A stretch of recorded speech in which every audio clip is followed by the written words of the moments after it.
Good morning. I'd like to talk about when to contact a canine professional. I'm going to approach this first from bringing home that new 8-week-old puppy.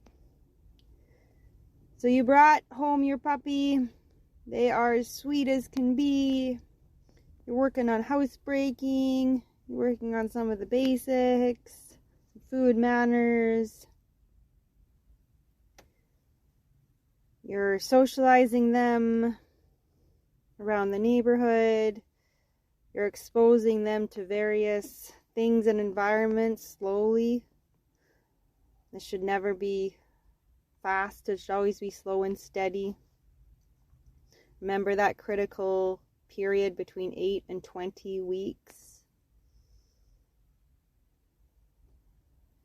I'll post later today a socialization challenge for all new puppies, but it can honestly apply to all dogs.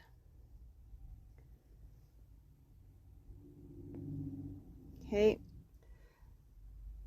So you bring home this puppy, and I hear it over and over and over again, and I can't say I'm innocent of it myself.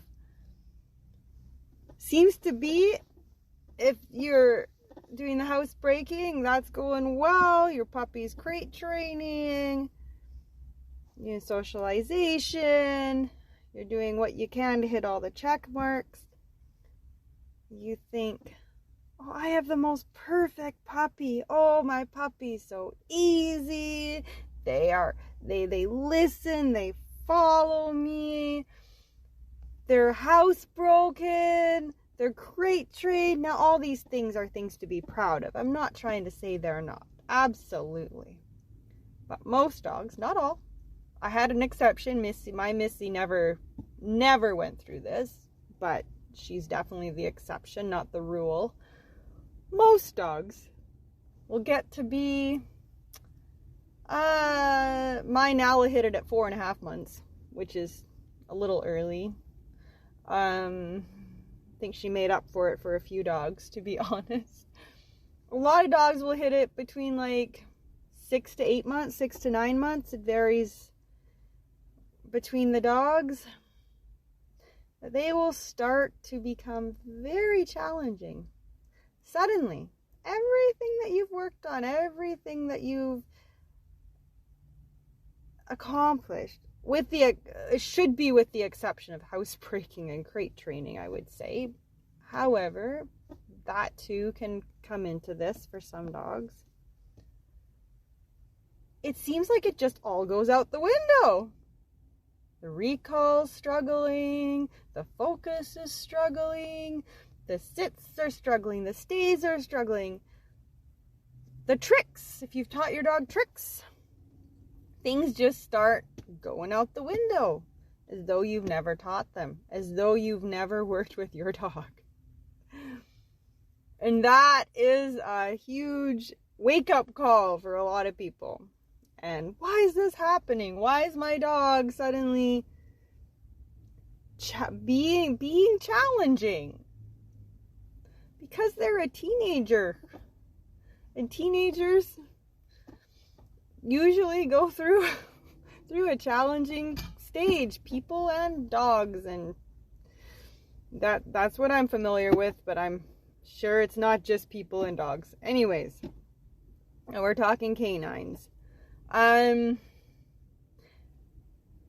often term it as puppy brain, but puppy brain can apply to really any age of young dog that either they're done training for the day, they've just had too much information,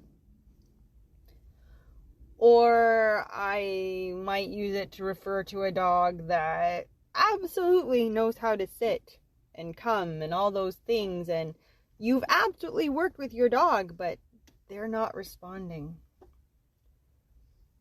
Now, there's a lot of ways of working on recall, as I've talked in my other podcasts and I've written about.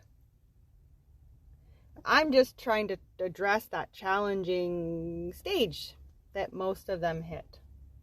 That stage where you're like, oh shoot, what happened? after having that perfect little puppy. And it's a stage where people talk about consistency in working with your dogs. This is where you have to be so consistent. And you just have to persevere. It will pass as long as you're consistent and you're doing the things that will continue to nurture your bonds, nurture your connection, continue to engage with your dogs, continue to give them the walks they need, continue to mentally stimulate them. Every breed, every dog needs something a little bit different. Right now, I'm completely generalizing. For more exact information, you can contact me or another canine professional. This is where I up the umbilical training for me. Because I need to up that focus.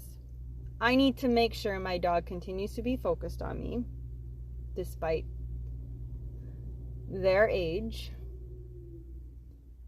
I need to ensure my dog continues to follow me, continues to check in with me.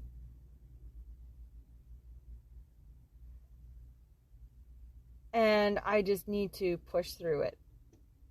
It's gonna pass. Now, even though it is gonna pass, that doesn't mean we sit back and say, oh, it's gonna pass. No.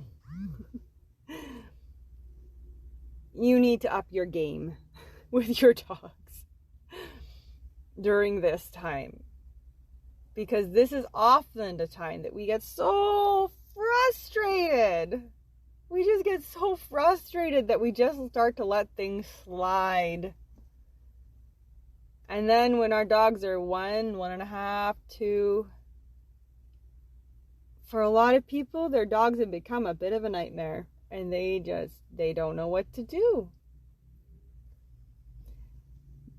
So if you don't know what to do, and you are hitting that stage, or you want to get through that stage with as much ease as possible, contact a canine professional. Even if you just want one session, just to make sure you got your bases covered, contact someone who can help you create a plan to get through that. Okay? Find someone that you connect with. Find someone that you can work with to get you and your dog through those stages, so that when they are 1.5, 2 years old, 3 years old, they're a joy. You put in the work. You've nurtured your connections with your pup. You've guided them.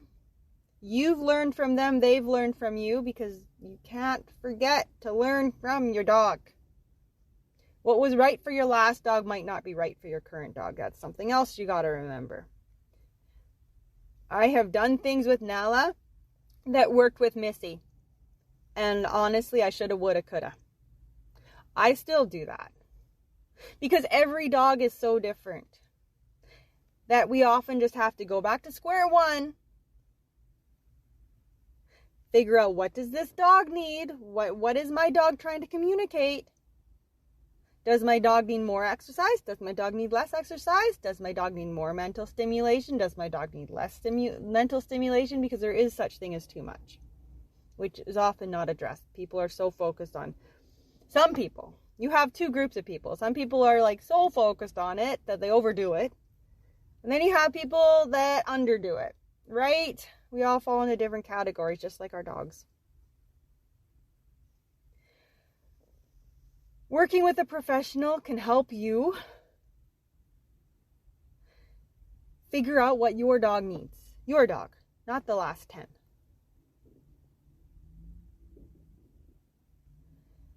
I often find myself saying, I wouldn't normally say this, but for your dog, this makes sense.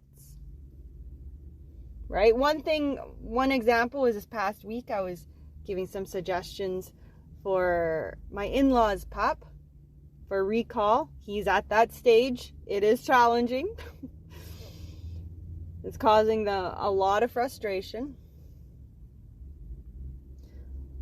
as it does most of us.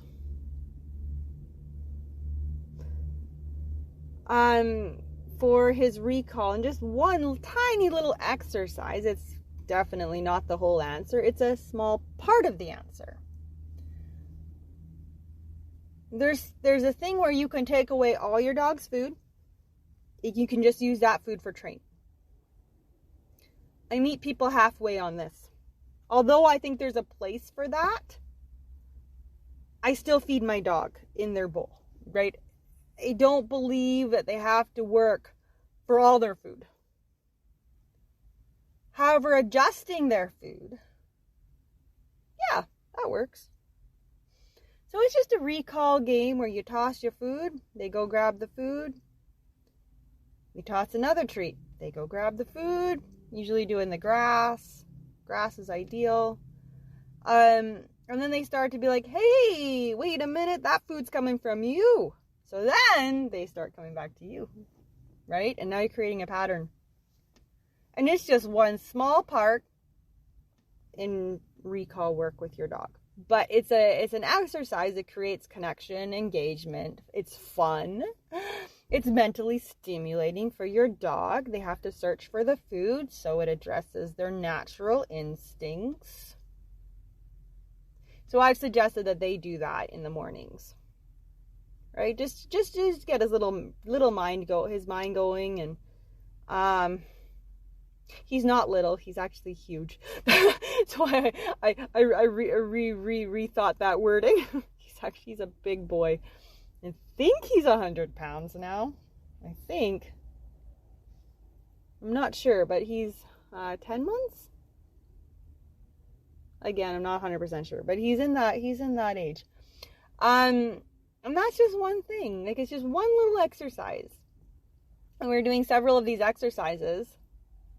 You're keeping it fun. You're keeping it engaging. Your dogs want to be focused on you, even when they're in that stage, right? So let's increase the motivation for our dogs when they hit that little bit of a challenging stage. I had the puppy, and I could take her to like the park, and I could have her in a sit and a stay. At 4 months, I was so proud, and I could just walk away, and then I'd call her back, and she just held it like perfection. And then she didn't, because she hit that stage. So I cut off that routine. So we didn't go to the parks. I'm not meaning dog parks, just the park where I can do that sort of thing. Okay. So yeah, that's another thing. Your dog exhibits a behavior that they've never exhibited. You're not okay with it. Cut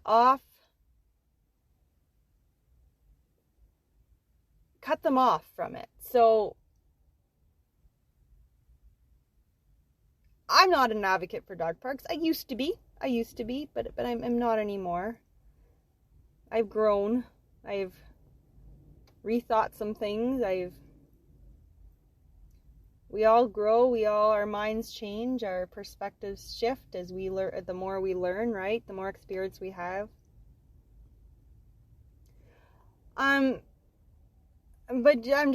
if you are okay with the dog parks and you decide that that's right for you and your dog is doing great, and then one day they're not doing great, either recall, checking in, maybe bullying another dog, or if they're being bullied, I mean, that's another reason to cut them off.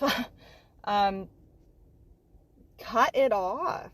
If they have a ball issue, Cut it off where there's an issue. I wouldn't say to necessarily completely cut balls off. There's a place for them. But if there's an issue or a possession issue, cut it off where there's an issue, where there's a concern, where there's a response that you don't want. Make the behaviors you don't want unsuccessful. This goes back to a whole other topic that I'll try to talk about next time. The power of silence. This is one reason why a lot of my training, a lot of the work I do with dogs, I try to use as few words as possible. Because I want my dogs to look at my body language over my words. And if my dog's doing something that's really driving me crazy, if I give them frustration, that for a lot of dogs is success. They got you riled up. You're either excited or you're frustrated. Like you have this heightened energy, right? Or heightened emotion or whatever the heck you want to call it. And that's successful. And then you're like, well, it's not successful because I'm disciplining my dog. Well, you're doing something that's successful. So breaking that down and figuring out why does my dog find this successful, and then changing that is important. Now remember, when we change the rules, when we change how we approach things, our dogs can actually become more difficult before it comes easier. Don't forget that, because change isn't easy for any of us. But that is where I use a lot of silence. So instead of getting frustrated, I'll probably, well, it depends on what it is. Try and think. It's not the best example, but when Nala when she'd have anxiety, when I left the house, like I say, that was snapped in the butt in like a week, 1 to 2 weeks, once I figured out what the heck I was seeing.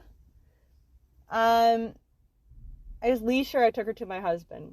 So her wanting to go with me got nipped in the butt, right? Because I didn't make a fuss about it. I just leashed her, I gave her to my husband.